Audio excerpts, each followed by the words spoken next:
Assalamualaikum warahmatullahi wabarakatuh. Selamat pagi. Apa kabar hari ini? Mudah-mudahan kita semua diberikan kesehatan. Hai, berjumpa kembali dengan saya dalam video pembelajaran. Sebelum kita mulai pembelajaran, mari kita mulai dengan berdoa terlebih dahulu dengan harapan kegiatan kita akan diberikan kelancaran. Mari kita berdoa menurut agama dan kepercayaannya masing-masing. Berdoa dimulai. Berdoa selesai. Adik-adik, pada pagi hari ini kita akan mempelajari materi PPKN dan Bahasa Indonesia. Adapun tema yang akan kita pelajari adalah tema 2, persatuan dalam perbedaan, subtema 1, rukun dalam perbedaan. Tujuan pembelajaran kita pada pagi hari ini yaitu setelah siswa mempelajari materi rukun dalam perbedaan, siswa diharapkan dapat menyebutkan 3 contoh dari rukun dalam perbedaan pada kegiatan sehari-hari. Kemudian setelah siswa berdiskusi, siswa juga dapat menyebutkan beberapa contoh rukun dalam perbedaan di dalam kelas. Baik adik-adik, mari kita mulai materi yang pertama. Ada yang tahu apa itu pengertian rukun dan kerukunan?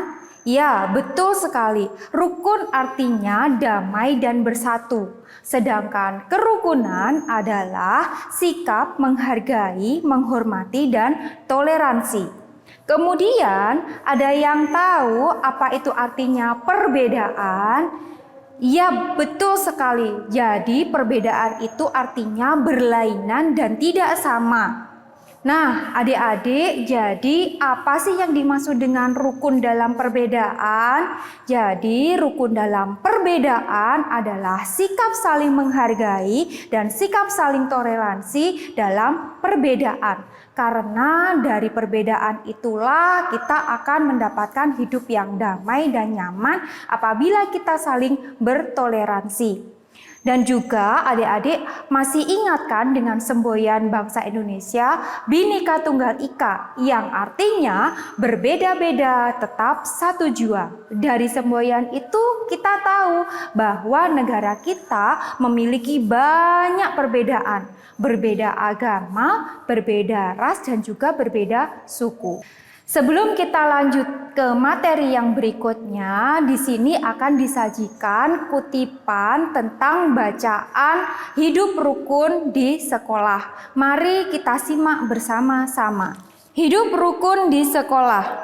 Aku, Siti, dan Lani memiliki agama yang berbeda. Siti dan Lani adalah teman sekelasku di sekolah. Siti beragama Hindu, Lani beragama Katolik, dan aku beragama Islam. Setiap Kamis pagi, kami bertiga selalu melaksanakan piket bersama. Pada bulan puasa Ramadan, Siti dan Lani tidak pernah makan di depanku karena menghormati orang Islam yang berpuasa. Meskipun berbeda agama, kami hidup rukun dan saling membantu. Jadi ternyata hidup rukun dalam perbedaan di sekolah sangat damai dan tentram. Nah adik-adik, setelah tadi kita menyimak bersama-sama kutipan dari paragraf hidup rukun di sekolah, kita tahu bahwa di dalam sekolah itu pasti ada perbedaan. Ada yang tahu dari kutipan itu di mana letak perbedaannya? Iya, betul. Yang berbeda adalah agama, karena tokoh aku, Siti, dan Lani itu berbeda agama.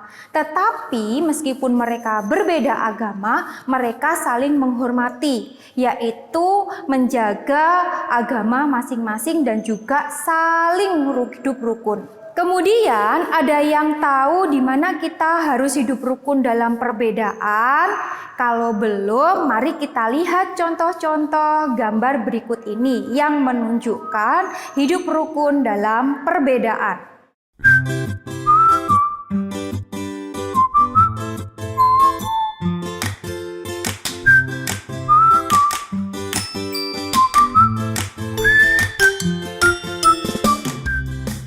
Berdasarkan gambar tadi, tadi kita bisa melihat bahwa hidup rukun itu bisa kita lakukan 1 di lingkungan keluarga, 2 di lingkungan masyarakat, 3 di lingkungan sekolah, dan di lingkungan yang lainnya.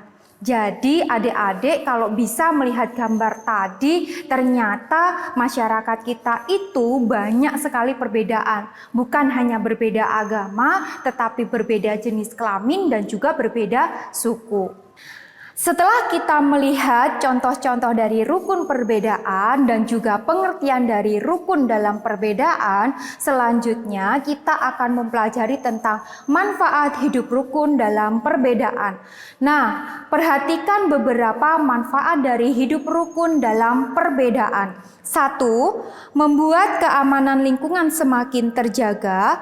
2. Sikap saling tolong-menolong. 3. Membangun persaudaraan. Dan yang keempat, kesejahteraan hidup akan meningkat.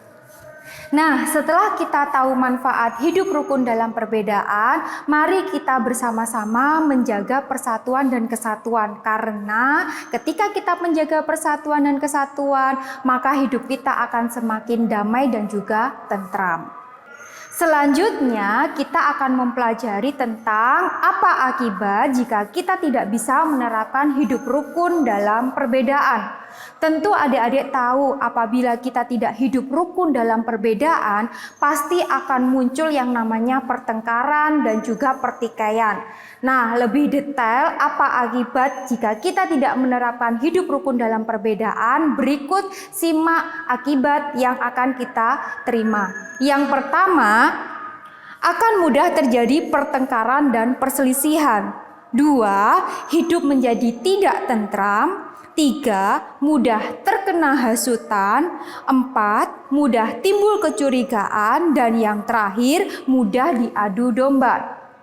Jika kita tahu akibat tidak menerapkan hidup rukun dalam perbedaan, siapa di sini yang mau hidupnya tidak nyaman dan tidak tentram? Tentunya tidak ada kan ya adik-adik? Semua pasti menginginkan hidup lebih damai dan hidup lebih tentram. Oleh karena itu, mari kita menjaga kerukunan dalam perbedaan sehingga membuat kita lebih menyenangkan, lebih damai dan juga lebih tentram dalam kehidupan. Oke, materi kita yang terakhir adalah tentang kapan dan di mana kita harus menerapkan hidup rukun dalam perbedaan. Nah, dari apa yang sudah kita pelajari di awal tadi, tentunya adik-adik tahu ya kapan kita harus menerapkan hidup rukun dalam perbedaan. Kita menerapkan hidup rukun itu bisa kapan saja, tidak mengenal waktu, tidak mengenal dengan siapa kita harus menerapkan hidup rukun. Artinya, kapanpun dan dimanapun adik-adik berada dalam lingkungan yang berbeda, mari kita terapkan hidup rukun agar terjalin yang namanya hidup damai dan juga tentram. Sebelum materi selesai, mari bersama-sama kita simak cuplikan cerita dengan judul Toleransi.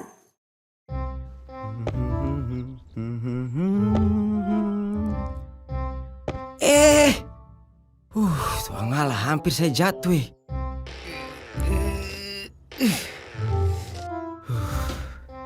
Susah berangkat toh. Hah? Waduh! Tuang alay, aduh mamai, barang pecah semua. Astaga naga. Ya ampun. Ra, ayo bantuin Ra. Ayo kan Nusa.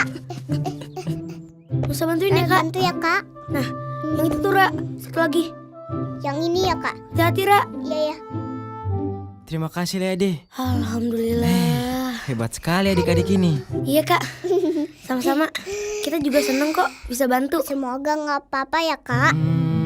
Puji Tuhan Ade, tidak ada yang pecah. Oh ya Dek, karena adik-adik sebantu kakak, ini tolong terima ya untuk jajan. Wah, kebetulan lagi panas Kak. Nggak usah Kak, lagi batuk. Gak boleh cacan. Jangan begitu. Adik-adik sebantu kakak kan? Kita ikhlas kok nolongin kakak. Jadi gak usah dikasih hadiah juga gak apa-apa kok Kak. Yang penting barangnya kakak aman semua. Puji Tuhan. Semoga Tuhan memberkati ya. Sekali lagi, Terima kasih ya adik-adik. Iya kak, sama-sama. Hati-hati ya kak. Astagfirullah. Kapan kejadiannya? Hah? 2 hari yang lalu? Ya ampun, Mei. Terus kamu sama anak-anak gimana kondisinya? Apa tuh kak? Kamu yang sabar ya, Mei. Insya Allah aku bantu kamu ya. Salam untuk Lingling dan Aloy ya. Iya.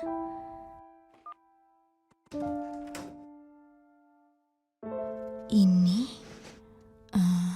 Kok Ini juga. diangkutin semua? apalagi ya? Uma, baju dan selimutnya kok dikeluarin? Mau dijual ya? Hus, Hah? larang. Mau dikirim ke panti asuhan lagi kan Uma? Bukan. Ini mau Uma sumbangkan untuk Cimeme. Si Mei, temen ngaji Uma ya? Bukan, Ra. Tapi Cimeme sahabatnya Uma waktu SD dulu. Oh, temennya Uma. Meme. 2 hari lalu rumahnya habis terbakar. Astagfirullah. Jadi mereka sekarang gak punya pakaian, gak punya selimut, gak punya apa-apa lagi. Terus keluarga sama anak-anaknya gimana Uma? Alhamdulillah mereka selamat. Alhamdulillah. Hanya saja Lingling sama Aloy mungkin gak bisa sekolah lagi. Astagfirullahaladzim, kasihan. Uma sekarang mau bantu mereka. Nusa sama Rara, tolong rapikan barang-barang ini supaya bisa kita antar hari ini juga ke Cimeme, ya? Loh? Ya sudah. Uma, tas ini boleh dikasih ke Lingling kan? Tapi itu bukannya tas hadiah dari Tante Dewi? Iya Uma. Hmm? Sekarang pasti Lingling nggak punya tas buat sekolah. Oh. Lagian tas Rara masih bisa dipakai. Jadi Rara boleh kan kasih ini Uma? Hah? Kalau ini sisa buku tulis sama pensil yang dibelikan Uma bulan lalu. Mungkin bisa buat Aloy sama Lingling.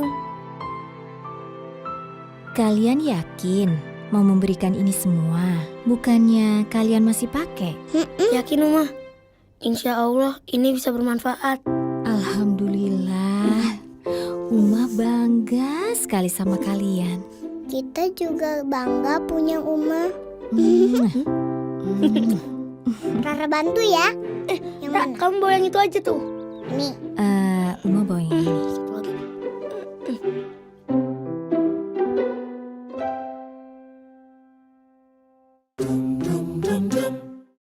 Setelah kalian menyimak kutipan cerita tentang toleransi, selanjutnya Bapak Ibu Guru akan memberikan pertanyaan berkaitan dengan cerita tersebut. Adik-adik, simak pertanyaan yang diberikan oleh Bapak Ibu Guru berkaitan dengan cerita tersebut ya.